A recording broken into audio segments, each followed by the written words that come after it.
tardes, con todo pronto y solucionado. Quiero que sepan que para mí es como un placer y un honor y una alegría enorme que Noé, una amiga de años, esté presentando hoy acá, que además fue la gestora también de armar este ciclo. Y bueno, y tenemos largas historias de vida compartida en distintos puntos del mapa. Sí, varios. Varios, un poco al sur y al todos los la región de la cuenca del Plata y un poco más allá. Por supuesto. Gracioso siempre. Siempre, y bueno, eso también. nunca falta. Y bueno, simplemente presentar a la doctora Noelia Candratanicius, que ella va a hablar un poco de todo lo que sabe, o de lo último que estás haciendo, porque... En realidad es un resumen de todo un poco, y de lo último también. Y bueno, así que va a hablar de los pequeños habitantes del fondo del mar y su rol como indicadores ambientales, así que bueno, bienvenidos y Noelia, todo para ti, yo voy a estar acá. Muchas gracias. Para mí es un gusto también estar acá, en realidad siempre es muy grato poder compartir en lo que estamos trabajando, es fundamental. Este ciclo de charlas nace como una iniciativa de un programa de posgrado de facultad que es PEDESIVA Geociencias, es el programa de desarrollo de ciencias básicas, y bueno, Martín, que es un colega y amigo, es nuestro nexo dentro del museo, nos pareció que era el lugar ideal para hacer este ciclo, así que estamos muy agradecidos por eso. Ya han ocurrido anteriores a mí 2 charlas, pero bueno, hoy estamos convocados, usted está aquí, ustedes vienen a escuchar sobre los pequeños habitantes del fondo del mar, pero como ven ahí hay un montón de charlas más, o sea que los invitamos a que sigan conectados y se acerquen porque son todas muy interesantes. Esta es la parte de venta. Bien.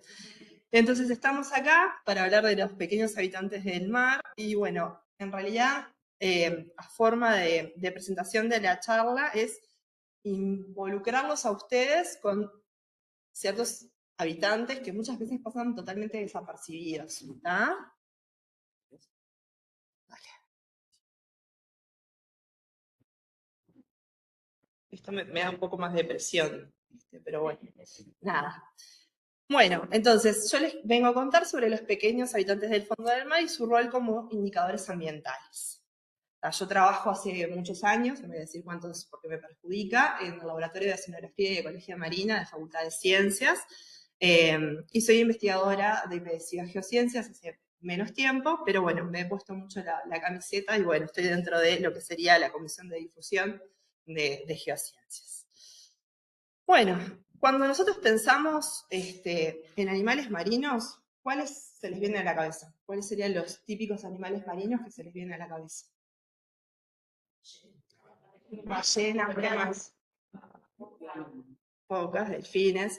Bueno, claro, típicamente nosotros estamos como súper conectados, súper bombardeados en la tele con este tipo de organismos. Los demás más grandes son más carismáticos o más llamativos. Bueno, sí, son animales marinos, pero no únicos y exclusivos. En los ambientes, yo les traigo esta caricatura, la generamos sobre todo para la parte de difusión con niños, para contarles que debajo de nuestros pies, en los cuerpos de agua, hay una gran diversidad de organismos que nosotros ni nos enteramos que están ahí, ¿tá? O sea que entre esos granos de arena viven muchos invertebrados, como los que están planteados ahí, y bueno, a ellos les pasa cosas, varias cosas, que tienen que ver muchas veces con la actitud que nosotros tenemos en los ambientes, ¿sí? Entonces, estos también son animales marinos, bien distintos, y la mayoría pasan totalmente desapercibidos, y muchos de nosotros ni los conocemos, o sea, al menos no demasiado. Entonces, bueno, el contenido de esta charla va a tratar sobre estos, los menos conocidos, los más chiquititos, los que están presentes ahí. Les quiero contar sobre invertebrados en general, bien rápido, sin meterme demasiado con eso. Me voy a meter con los que me interesan a mí, que son los organismos bentónicos. Les quiero contar qué son los organismos bentónicos. Bueno, mostrarles los principales grupos. Y bueno, y después me voy a detener en lo que se está haciendo de investigación en Uruguay, sobre todo cómo usar estos organismos como indicadores de salud ecosistémica. ¿Está? Bien. Bueno, como saben todos ustedes, Y en general, los invertebrados es un término que fue introducido hace mucho tiempo, ¿tá? Por Lamarck. Y bueno, él fue considerado el inventor, ¿no? El creador de la zoología de invertebrados. ¿Tá? Las características comunes a un grupo que es muy diverso y muy amplio es que no presentan un esqueleto interno, ¿tá? Pueden presentar un esqueleto externo, ¿sí? Es un grupo artificial, es decir, no es que hay un ancestro común a todos, ¿tá? No hay un ancestro común al grupo, engloba muchos organismos muy diferentes que no tienen un ancestro común. Entonces, eso lo hace más diverso todavía, ¿tá? No hay una raíz de origen, digamos. Bueno, son muy abundantes, como yo les decía, tienen variedad de formas infinitas y han conquistado todos los ambientes, acuáticos, ya sea dulce, acuícolas, como marinos, ¿tá? Y obviamente el ambiente terrestre, ¿sí? Desde, en el caso de los acuáticos, desde las costas, o sea, vamos a la playa, estamos pisando la arena y debajo de nuestros pies hay un montón de invertebrados, hasta los ambientes más profundos, abisales. ¿Ah? Ambientes cálidos, tropicales, como superfríos, como sería la Antártida, por ejemplo. ¿Sí? O sea que han conquistado todos los ambientes. Bueno, como les decía, dentro de los acuáticos, que son los con los que yo trabajo, han conquistado todos los tipos de cuerpos de agua, desde lagunas costeras, arroyos costeros, las playas, ¿sí? Las rocas, porque no solamente viven enterrados entre los granos de arena, sino que también hay toda una comunidad de organismos que viven en las rocas, adheridas a ellas, o algunos muy especializados llegan a perforarlas y vivir dentro de esas rocas. Y bueno, como les decía, desde la costa hasta lo más profundo de todo el globo, ¿sí? Acá hay algunos ejemplos de ambientes acuáticos nuestros, ¿no?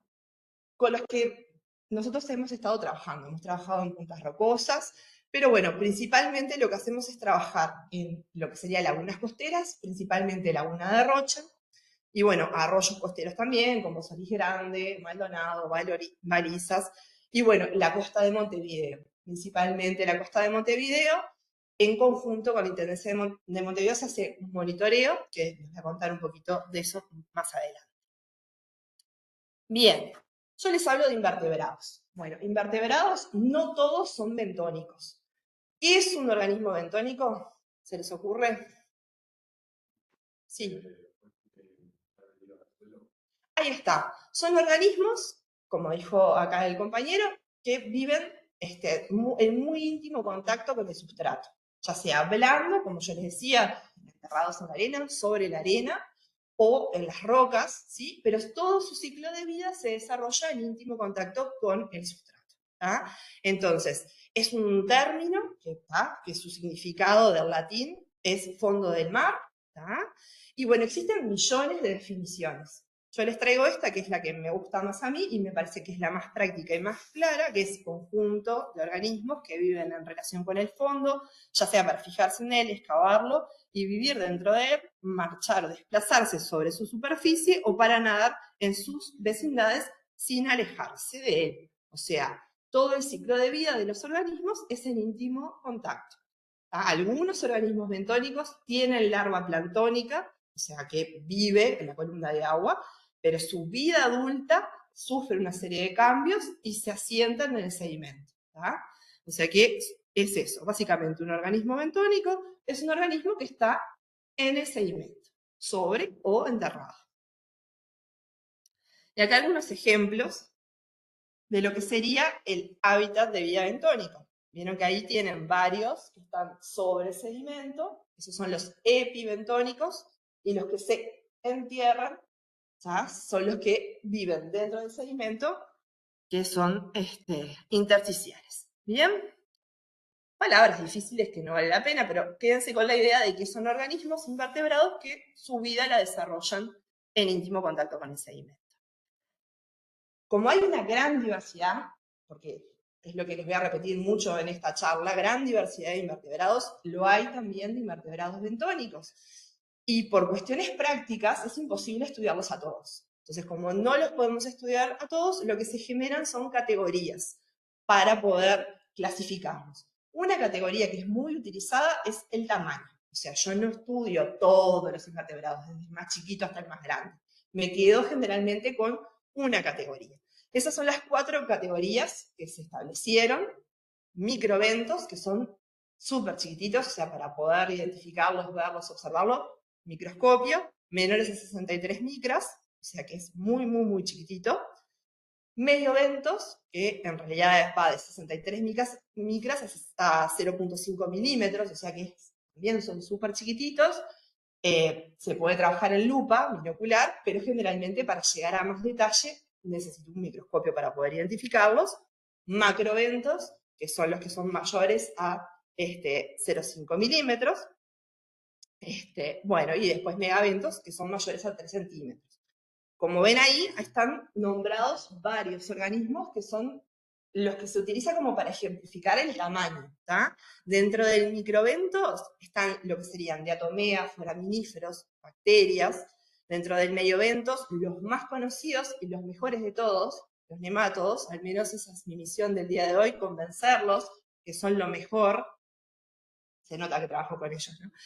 Después, en macroeventos, poliquetos, anfípodos, bivalvos, ¿tá? Y megaventos pueden haber equinodermos y otros crustáceos mayores decápodos como los cangrejos. ¿tá? Bueno, acá una imagen de esas 2 categorías, que es en las que me voy a detener, porque es con las que nosotros trabajamos en el laboratorio. ¿tá? Meiofauna por un lado, y los fantásticos nemátodos, nemátodos, y la macrofauna. ¿tá? Bien. Bueno, obviamente, es una categoría arbitraria. Nada es tan permanente y estable. Dentro de estas categorías hay organismos que a lo largo de su ciclo de vida van creciendo y cambian de categoría. De hecho, la mediofauna, la mayoría de los organismos de mediofauna, son macrofauna juvenil. ¿tá? Entonces, dentro de la mediofauna, a su vez, hay los que son chiquititos toda su vida y los que, cuando crecen, pasan a la categoría siguiente, que es la macrofauna. Eso es para que tengan una idea.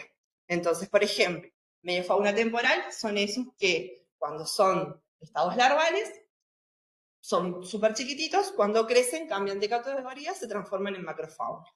Y a su vez, los que son chiquititos toda su vida, inclusive ya con madurez sexual, o sea, pudiendo dejar descendencia, son mediofauna permanente. Esas son 2 categorías, a su vez, de todo este lío que les vengo contando. Aunque parezca un lío, estas categorías ayudan un montón a estudiar y facilitan un montón. Hay muchos criterios que yo no les voy a contar para clasificarlos con otras ideas, ¿no? Depende muchas veces de qué es nuestra pregunta para ver con qué criterio trabajamos y los clasificamos, ¿sí? Y bueno, como no son tan conocidos, traigo este video, espero que se vea y que funcione. ¡Ay, no funcionó! ¡Qué cache! Vamos a ver. Ahí. Este video es para presentarles a estos que yo les digo, que son la mediofauna. Este es un video que hicieron unos colegas brasileros que trabajan de mediofauna hace muchos años, que es muy genial, a mí me gusta mucho, y los voy a seguir convenciendo de que es genial, que habla de la vida entre granos. No sé si el audio sale acá también, no importa.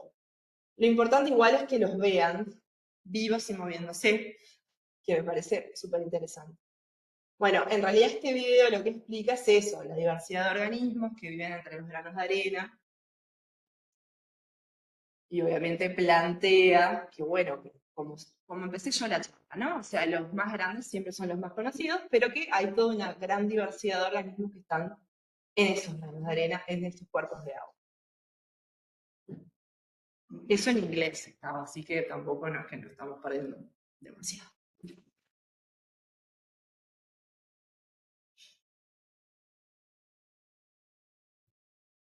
Vale, era eso.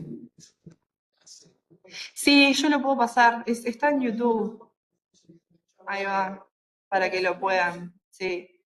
Capaz lo adelanto un poco, porque si no, bueno, esto era lo que quería que vieran. En realidad, lo que se ve más grande son los granos de arena, obviamente. Y bueno, este creo que justo está con subtítulos, pero bueno. Ahí va.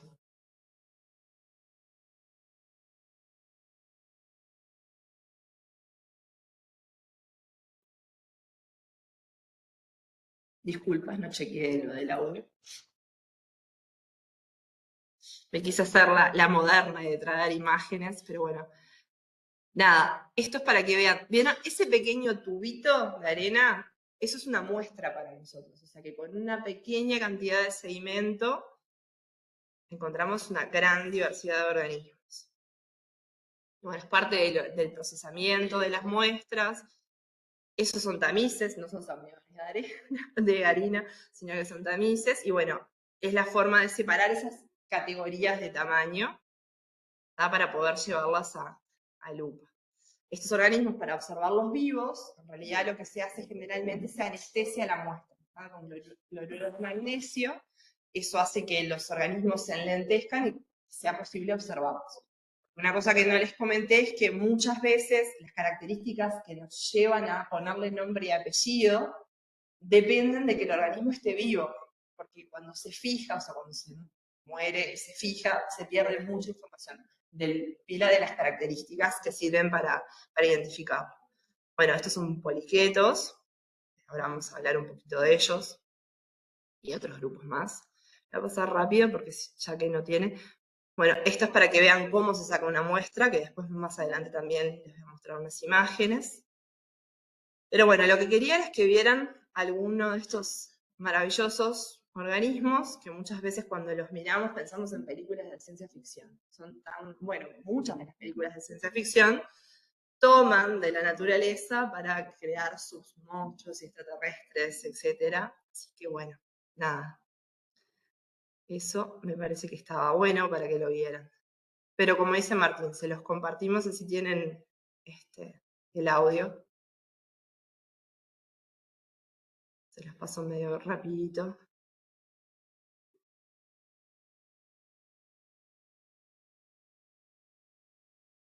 Pero bien.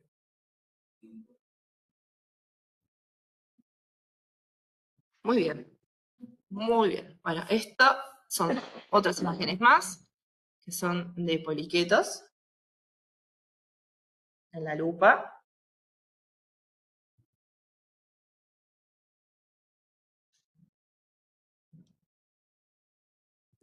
Muy bien. Bueno, entonces, después de todo este preámbulo, me gustaría contarles un poco de los principales grupos de invertebrados en general, y me voy a centrar obviamente en los que son bentónicos, como ya les había dicho. Varios de los que están puestos ahí, ya se los nombré, y hay otros que no tanto, como por ejemplo poríferos, nidarios. ¿Qué son los nidarios? Las medusas. ¿Y son un organismo bentónico? Bueno, exactamente. Exactamente, muy bien. Tal cual. Eso es lo particular. También muestra la importancia de conocer los ciclos de vida de los organismos. Antes, cuando no se conocían los ciclos de vida, inclusive organismos que eran de una misma especie se clasificaban como si fueran de diferente, porque era tan grande el cambio de la fase juvenil a la adulta, o tenían alternancias de diferentes fases que, bueno, llevaba a la confusión. Entonces, les quería contar un poquito de los poríferos o las esponjas, que no son tan frecuentes de observar, sobre todo porque, bueno, las esponjas no son tan resistentes, no son estructuras tan resistentes, pero bueno, están presentes, sobre todo en ambientes más profundos, o sea que es muy raro que los encontremos en la costa nuestra, pero bueno, más profundo las hay. Son, digamos que, una forma muy primaria, ¿tá? De organismos, tienen exoesqueleto, la estructura es de sílice, por eso es que no son tan resistentes como los corales, que sí, en playas se pueden encontrar. Acá no tanto, pero hay corales en Uruguay, cosa fantástica. Bueno, es la forma esta típica, ¿tá? Con una abertura, lo que hacen es filtran y se alimentan de lo que está contenido del agua. Son sésiles, o sea que son organismos bentónicos. Por esas categorías de tamaño que yo les decía, son macrofauna, ¿tá? Porque son grandes. Tienen unas estructuras, unas células especializadas, ¿tá? Que les sirven para captar con una especie como de mucus el alimento. que están presentes es una estructura como si fuera, imagínense un saco con una boca, entonces el agua va siendo filtrada y sale por esas aberturas que tiene laterales, y en esas aberturas es que están presentes estas células especializadas que van captando ese alimento. Es una estructura bastante general, no tan especializada, pero con sus particularidades. Bueno, los nidarios, como estábamos hablando, tienen una fase que es la que más nos perturba a nosotras, que son las medusas, que no es bentónica, que no nos gustan mucho, pero lo particular es que su fase pólipo, si es alternada, sí es bentónica. Es bastante difícil también que nos encontremos pólipos, están a mayor profundidad, o sea, si vamos a la costa donde los vamos a ver, nos vamos a encontrar con la fase que no nos gusta tanto, que es la parte de las medusas. Y bueno, y obviamente no nos gustan porque tienen unas células especializadas que, bueno, cuando liberan las sustancias que tienen, nos hacen pasar gratos momentos. Y bueno, para mostrarles eso que yo les decía, esa alternancia, ¿tá?, de etapas, de generaciones, llevaba muchas veces a que la medusa propiamente fuera clasificada como un organismo y el pólipo como otra cosa que no tuviera nada que ver. ¿Ah? Bien, algunas de las que encontramos acá, obviamente que la fragata portuguesa no es tan frecuente, pero se ha dado y bueno, es bastante complicada. Las otras tampoco no son muy simpáticas.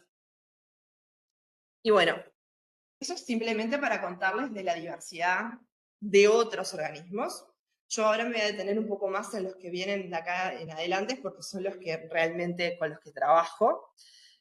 Contarles que, bueno, los anélidos, bueno, ¿cuál sería un anélido típico terrestre? ¿Se les ocurre? La lombriz, exactamente. Yo siempre empiezo a hablar de los anélidos con la lombriz, que es el ejemplo que conocemos todos. Los anélidos, que son, en realidad, el cuerpo es blando, son segmentos, son anillados, tienen diferentes estructuras bastante más complejas que los grupos que les mencioné anteriormente. Tienen, bueno, la parte reproductiva es bastante particular, hay organismos que son hermafroditas, obviamente reproducción sexual, hay ovíparos. Es bastante complicado el grupo y diverso, y se divide en 3 grupos. Los oligoquetos, que es la lombriz de tierra, por ejemplo, pero también hay oligoquetos acuáticos, dulceacuícolas mayoritariamente, y uno que yo nombro siempre, ¿alguno de ustedes tiene peces y les da de comer? Bueno, las lombricitas, esa madeja de lombricitas, bueno, son oligoquetos también, o sea que son primos hermanos de las lombrices de tierra. Después tenemos otro grupo que son los irudiños, las sanguijuelas, no tan felices, y los que me encantan a mí también, porque también les voy a vender que los mejores, además de los nematodos, primero los nematodos, acuérdense de eso, son los poliquetos. Los poliquetos son anélidos, son los primos lejanos de las lombrices de tierra acuáticos. En particular, este grupo son gusanos segmentados que viven en ambientes acuáticos, mayoritariamente marinos, que a su vez, además de este cuerpo cilíndrico, anillado, tienen estructuras muy particulares que se llaman parapodios, que son como esas prolongaciones que tienen acá, esas prolongaciones o esas patitas que se les ven acá. Cada uno de estos segmentos tiene esas patitas que son los parapodios, y en esas patitas aparecen unos pelitos que son precisamente las que le dan el nombre al grupo.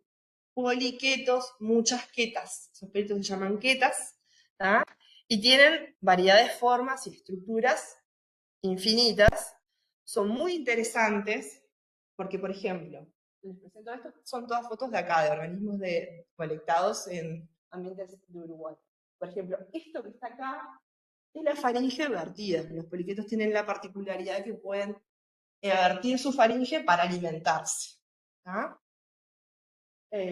Bueno, tienen papilas, pueden llegar a tener dientes, tienen ojos, como se ven acá. Eso también es imagen de lo que sería la faringe. La cabeza llega hasta por acá, y todo lo demás es la faringe que es revertida hacia afuera.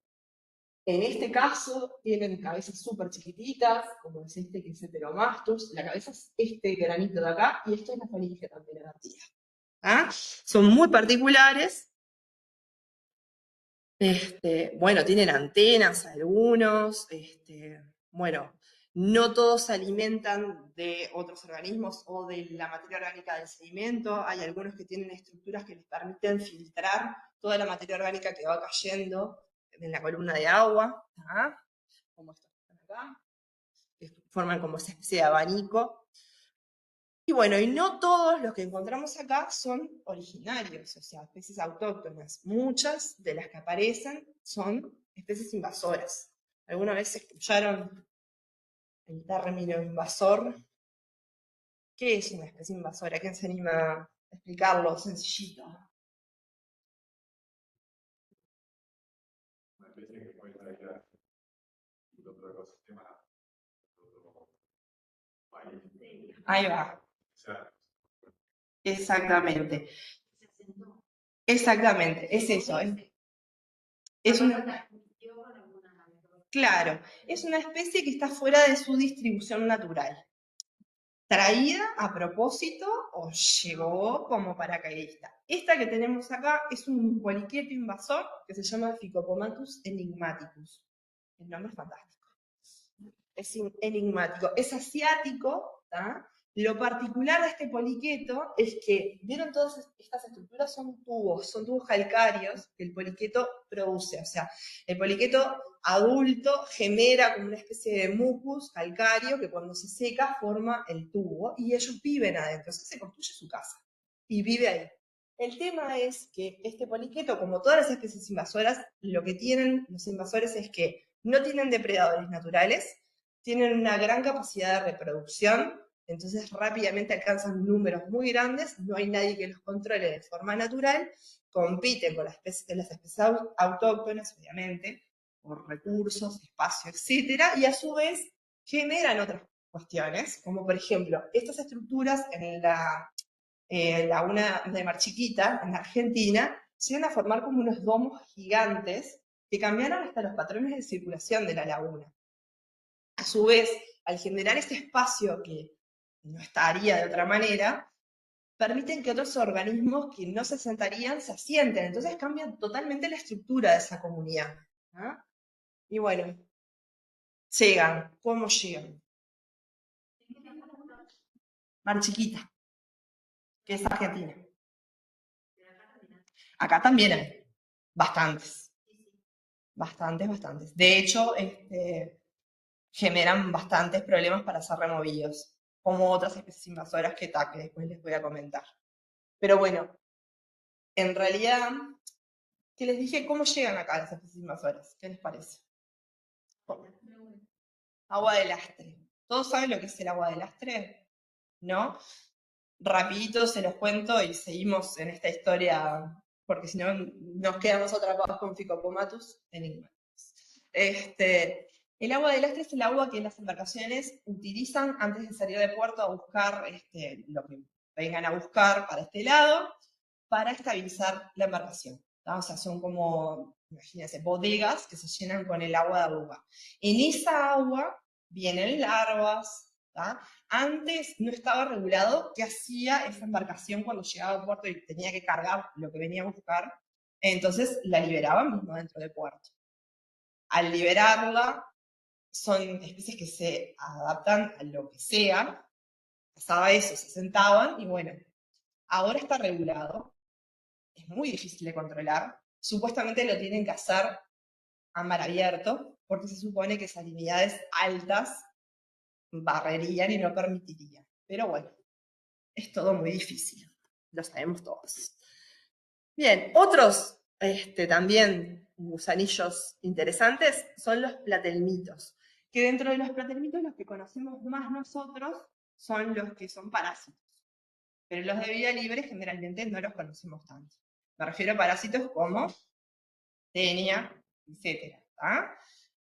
Los de vida libre, que aparecen mayoritariamente, son los turbelarios, que son gusanos planos también, obviamente que los más coloridos, estos naturales, son más de ambientes tropicales y de mayores tamaños.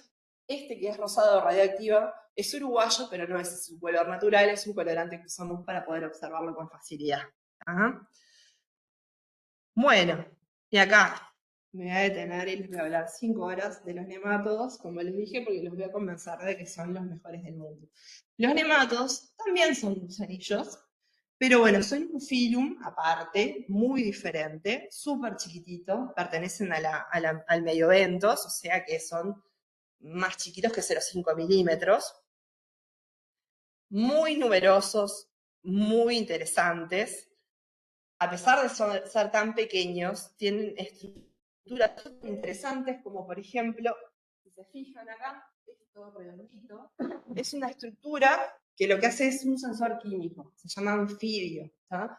El anfibio lo que hace es sensa químicamente el ambiente.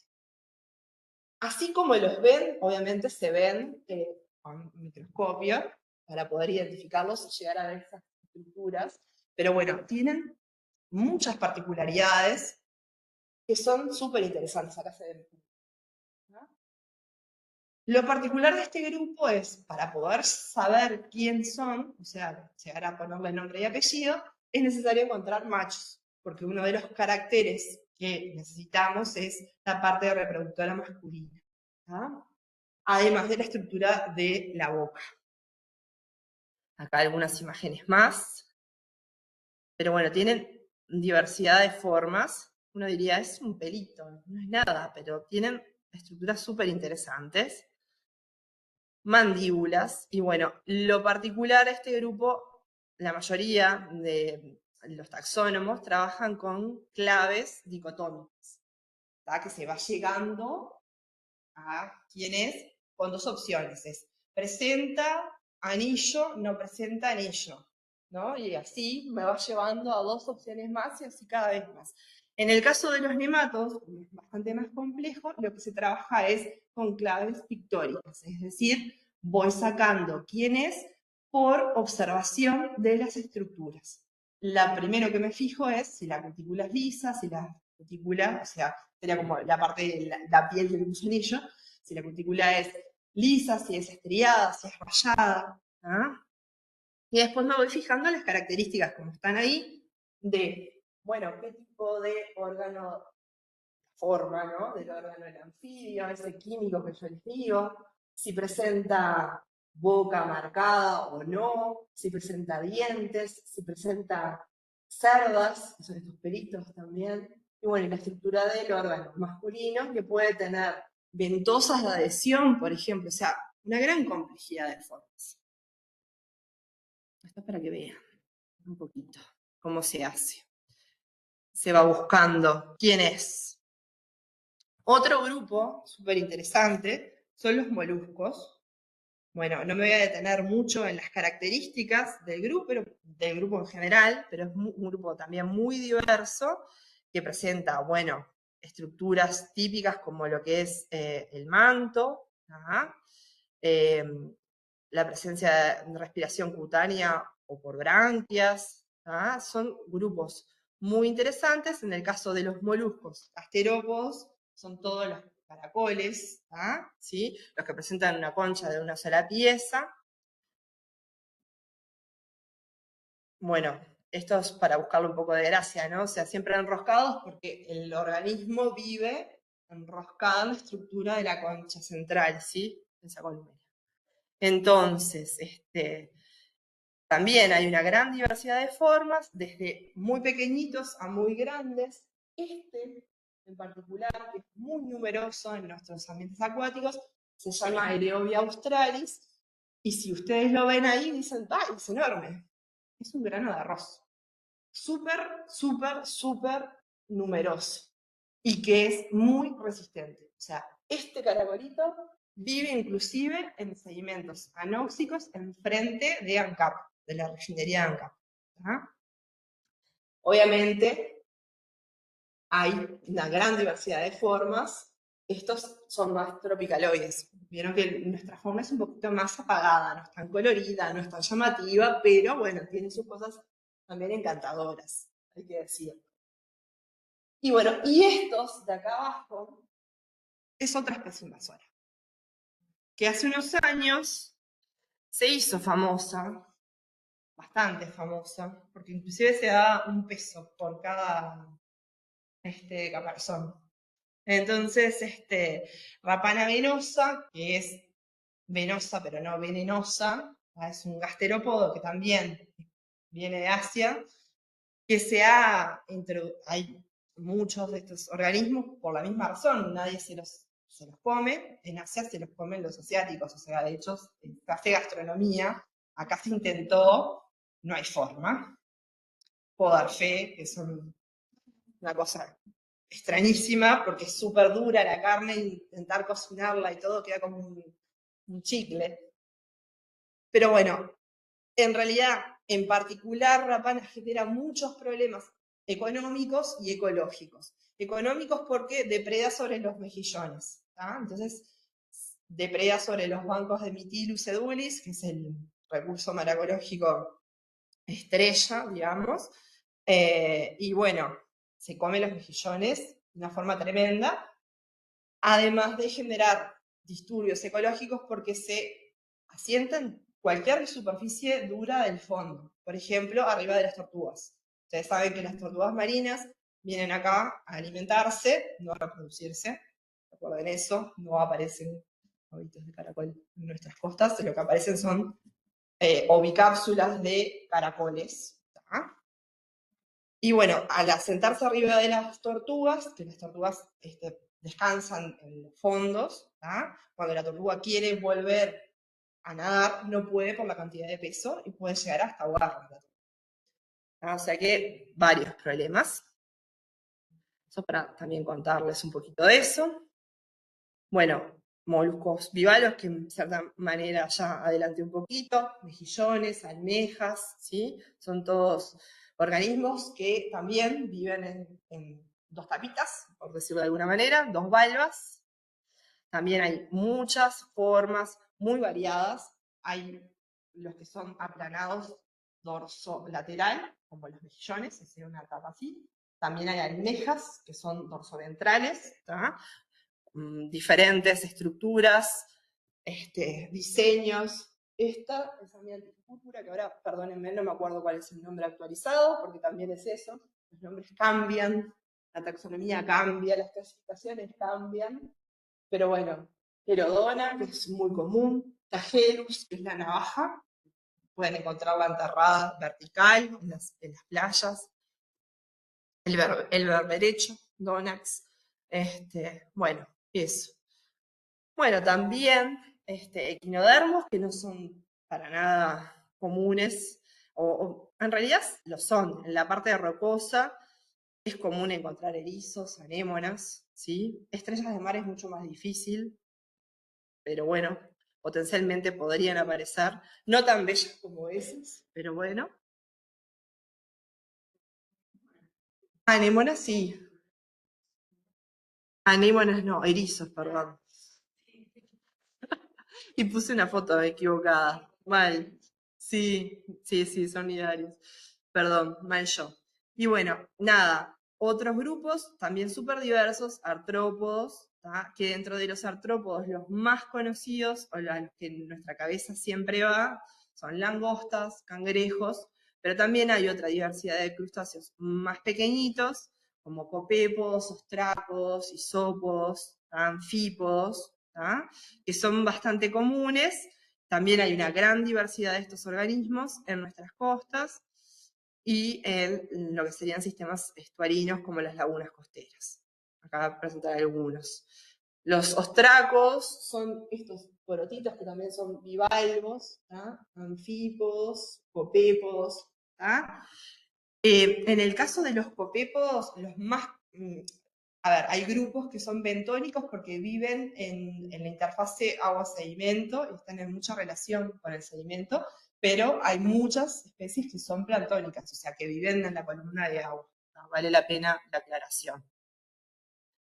Y después hay otros grupos que no son tan conocidos, o quizás sí, como por ejemplo los tardígrados, que también es un fin, una parte, que se hicieron muy famosos, no me voy a detener en contarles detalles del cuerpo, pero se hicieron muy famosos porque hace un tiempo la NASA empezó a experimentar con ellos y los mandaron inclusive hasta el espacio, porque tienen una gran resistencia, es un grupo súper resistente que soporta presiones altas, temperaturas altas y bajas. Entonces, por eso la caricatura de ahí, el tardígrado espacial.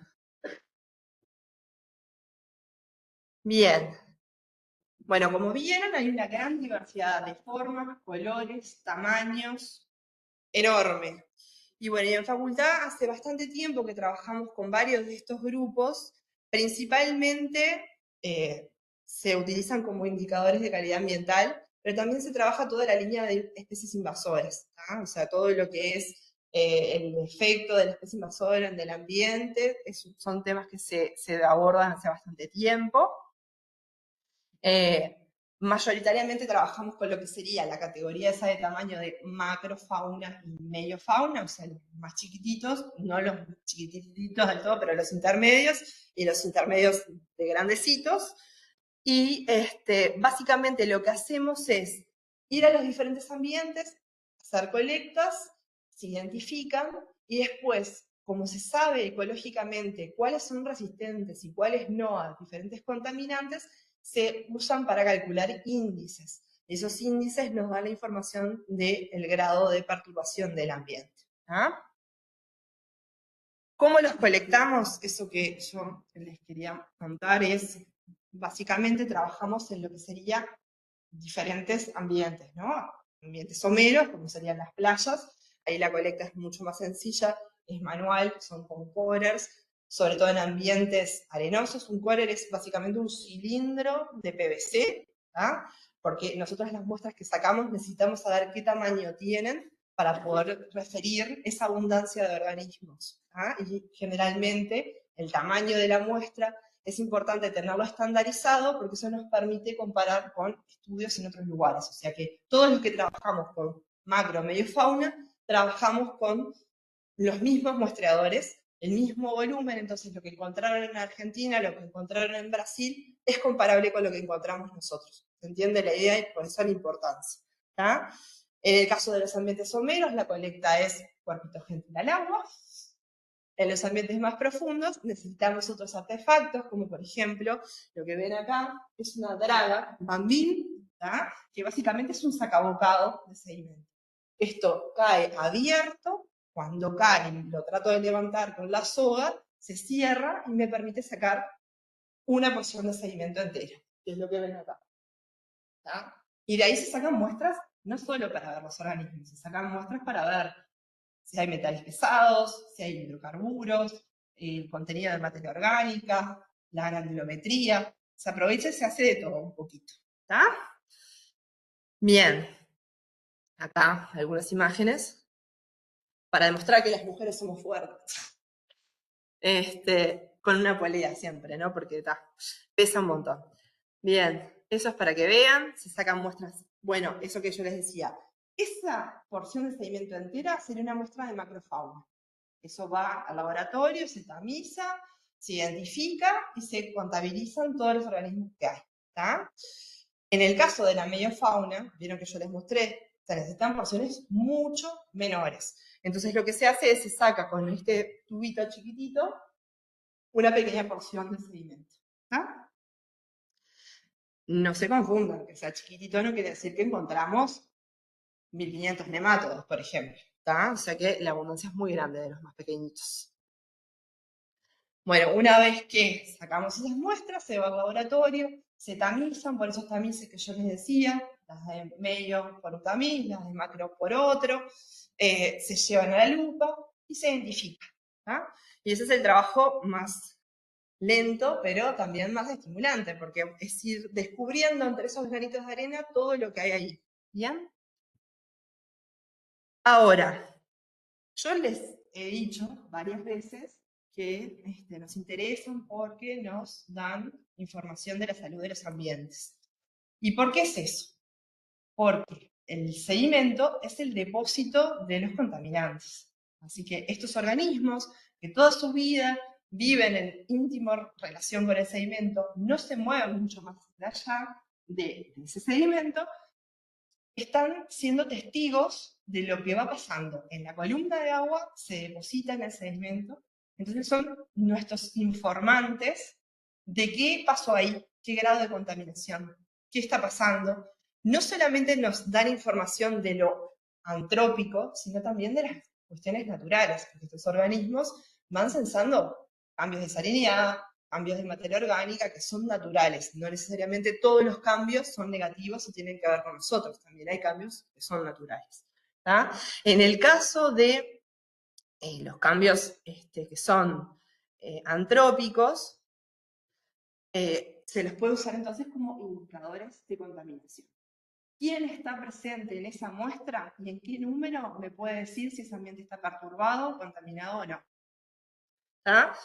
Entonces, yo les contaba que nosotros hace tiempo que venimos trabajando en conjunto con la Intendencia de Montevideo en un monitoreo general de la costa. Este monitoreo, la parte de playas la cubre la Intendencia con fines de ver en qué condiciones están las playas, si se pueden usar para baños, si no, etcétera, etcétera, etcétera. Pero a su vez les interesa qué pasa más a profundidad. Y lo que hacemos nosotros es colectar estos organismos bentónicos y ir calculando los índices.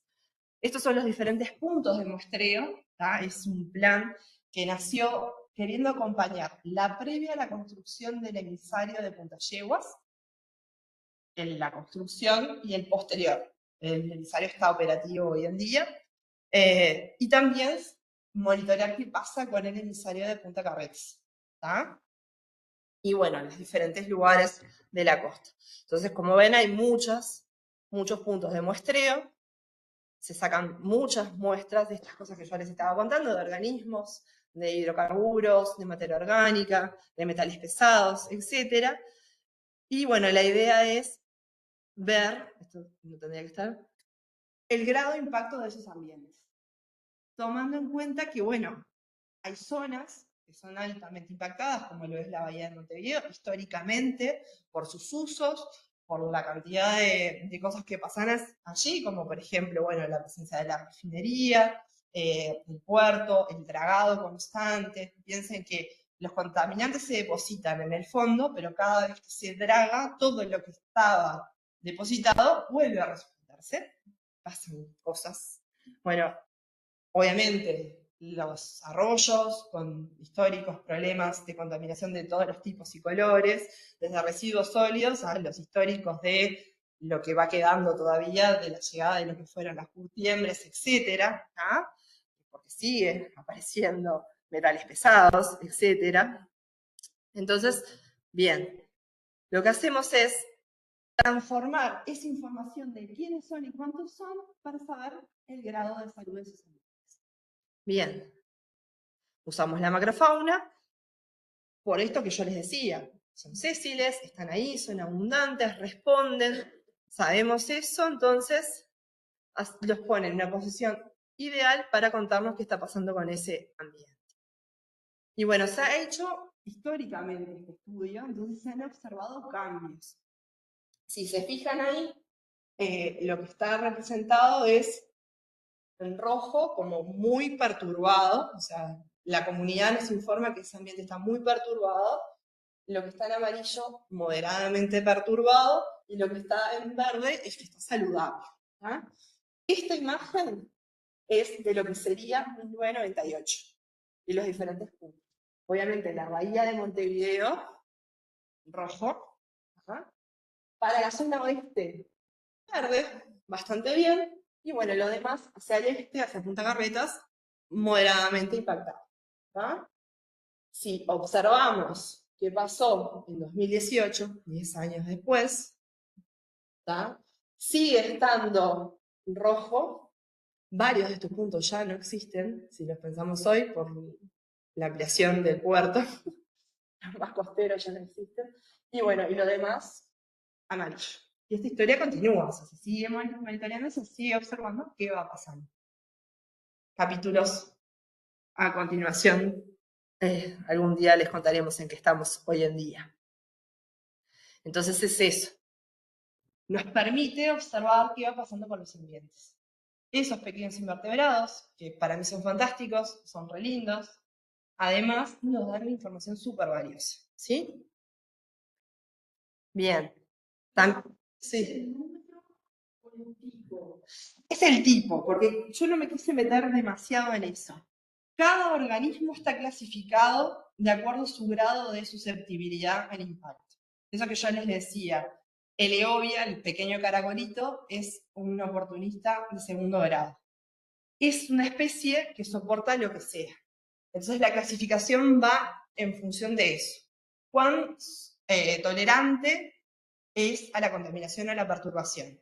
¿Tá? Igual está basado en contaminación orgánica, esa clasificación, pero responde a otras contaminaciones. O sea que son organismos desde los más sensibles, que son los primeros que desaparecen ante una perturbación, a los muy resistentes. Entonces, está ponderado un valor numérico, se le asigna de acuerdo a esa clasificación, ¿tá?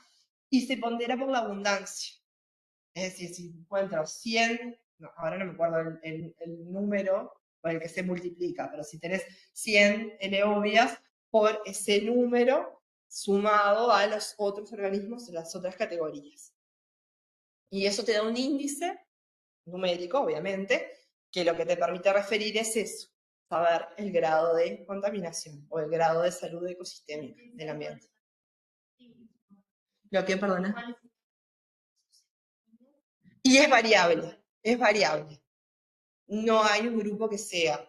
Hay grupos que son más resistentes, pero, por ejemplo, poliquetos, que quedan categorizados como resistentes, pero también hay especies dentro de los poliquetos que no lo son, que son susceptibles. O sea, no es que los poliquetos aguantan estos son macrofauna aparte, ¿no? O sea, poliquetos, gasterópodos, moluscos, crustáceos. ¿Tá?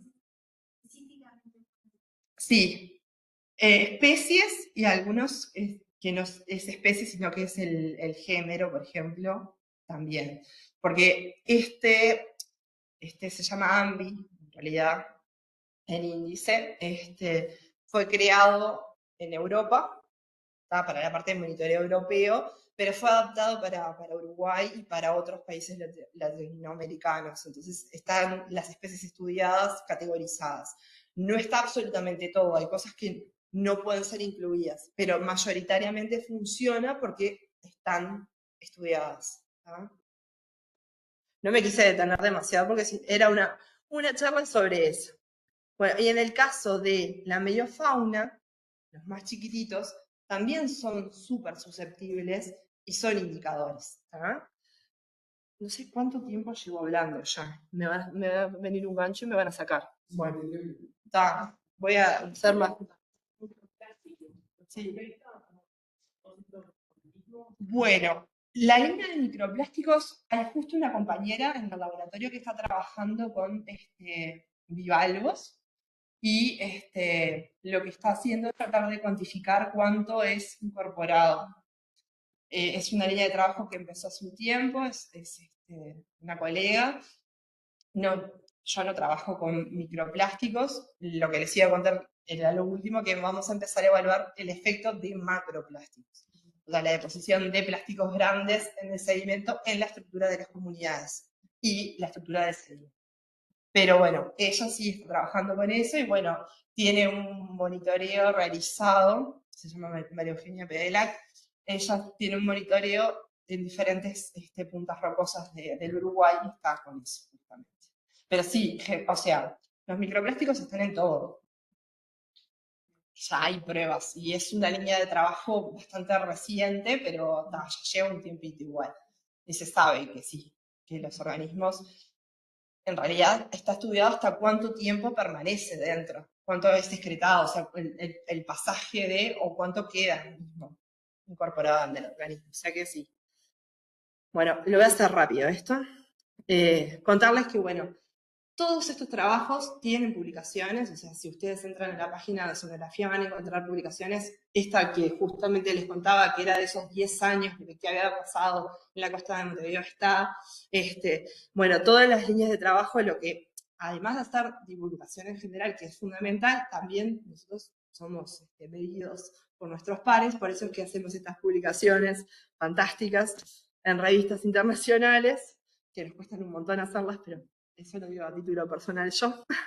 Pero bueno, trabajamos con estos organismos también de forma experimental. O sea, probar eso que se puede hacer en el campo, bueno, ver en el laboratorio si la respuesta es razonable y poder ponderar otros indicadores. Por ejemplo, yo intenté hacer eso con los nematodos, aplicando otros índices que también los clasifican de acuerdo a características tróficas y ver si, por ejemplo, cambia la estructura de la comunidad de nematodos ante la entrada de enriquecimiento orgánico, o sea, lo que sería eutrofización, que lo deben haber escuchado seguramente, los blooms, algales, cianobacterias, bueno, eso se intentó y también encontramos que hay una gran respuesta de los nematodos, por lo que estos pequeñines que yo les quería vender que eran fantásticos, lo son. Y bueno, llevamos líneas de trabajo en diferentes ambientes, les decía, en playas, en la parte submarinal y costera de Montevideo, trabajando con los diferentes grupos, usándolos como indicadores ambientales, de tanto macrofauna como mediofauna. Y también trabajamos en la Antártida, que ya la primera charla justamente fue acerca de la Antártida, pero también queremos conocer qué pasa con estos organismos en ambientes antárticos. Hemos tenido la suerte de ir varias veces a lo que es la base uruguaya. Con el compañero Martín me tocó la mejor campaña del mundo mundial. Y bueno, también la respuesta no solamente a contaminantes, al cambio climático, ¿ah? Al derretimiento de los glaciares, qué efecto tienen estas comunidades, si nos pueden servir también para monitorear estos ambientes en ese sentido, etcétera. Bueno, y bueno, lo último que les quería contar, así no los aburro mucho más, es que bueno, ahora empezamos a trabajar también con el efecto de la deposición de plásticos en los ambientes bentónicos, saber qué pasa cuando las bolsas de nylon se depositan allí, qué les pasa a las comunidades, qué respuesta tienen, qué le pasa al sedimento, a la estructura del sedimento. Y bueno, próximamente iremos a la floresta a hacer un experimento bastante grande de campo con esa idea. Y bueno, obviamente es aportar al conocimiento, tener una herramienta más para decir cuán importante es el control de este tipo de residuos, ¿sí?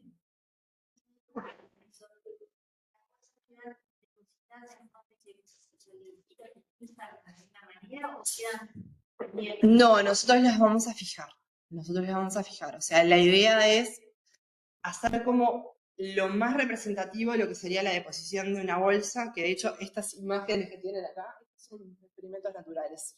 O sea, fuimos a conocer el área del trabajo para elegir el área donde lo vamos a montar el experimento y hay bolsas. La idea es ponerlos con estacas y probar diferentes tipos de plástico, oscuros, transparentes. Sí, en zona intermareal. ¿Qué pasa? A lo largo del tiempo, sí, diferentes tiempos.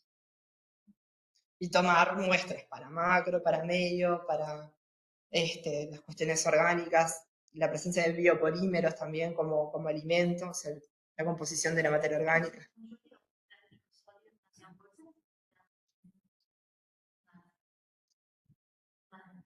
Sí, sí.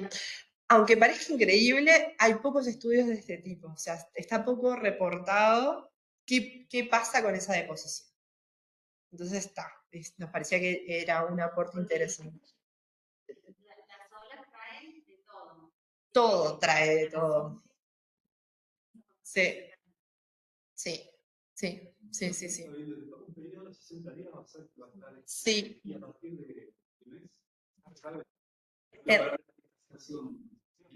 En realidad lo vamos a hacer en primavera. Sí, porque en invierno nos parecía que no tenía sentido. Verano con el tránsito de gente es muy difícil.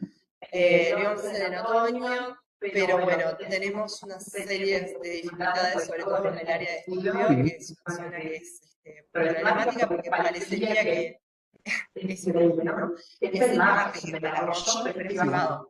O sea, cae adentro de lo privado. Sí, pues sí, ahora sí. También. Sí, sí. Pero bueno, la idea es vincular a los vecinos porque hay una movida muy linda de cuidado del ambiente y bueno, es tratar de incorporar a los vecinos, a todos estos grupos que están trabajando con la zona, para que entiendan que lo que vamos a hacer no es destruir, es una intervención que va a aportar una herramienta más para mejorar, pelear con precisamente el control de los residuos en general. Así que nada, nos verás por ahí. Tenemos estos hermosos folletos que vamos a repartir también con la idea de que la gente se involucre y hacer talleres, sobre todo al final, para contar qué encontramos. Así que bueno, nos cruzaremos por allí. Bueno, nada. Muchas gracias a todos por la atención. Hablé demasiado, mucho más de lo que esperaba.